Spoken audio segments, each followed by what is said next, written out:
কিন্তু এখন আসছে বরিশালের যে এম খান 7 অর্থাৎ এম খান 7টা কিন্তু সবচেয়ে বরিশালের বিলাসবহুল লঞ্চ। এই বিলাসবহুল লঞ্চটা কিন্তু দেখতে কিন্তু অসাধারণ ভাই।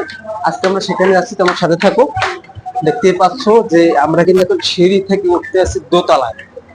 এখন কিন্তু আমরা সিঁড়ি থেকে দোতলায় উঠতে আছি। আর দোতলায় ওঠার পর দেখলাম আরো একটা, কিন্তু এখানে আরো একটা সিঁড়ি আছে। এই যে দেখতে পাচ্ছ, হ্যাঁ এখানে কিন্তু আরো একটা সিঁড়ি আছে। এই যে আরে পাশে, ও ওয়াও ওয়াও, অসাধারণ। বরিশালের লঞ্চ মানে হলে আগুন, আর আগুন মানে হলে বরিশালের লঞ্চ। এই লঞ্চটাকে আমরা নতুন রূপে দেখছি। এরকম লঞ্চ কিন্তু বরিশালে আমরা কখনো দেখি নাই। তো এই যে দেখতে পাচ্ছ, এটা কিন্তু সবচেয়ে অন্যান্য লঞ্চের চেয়ে কিন্তু মানে অন্য নতুন ডিজাইন। হ্যাঁ, ও মাই গড, এম খান 7 বন্ধুরা, আমরা কিন্তু ভাবতেও পাচ্ছি না যে এম খান 7 এত সুন্দর হবে। অসাধারণ, এক কথা অসাধারণ বন্ধুরা।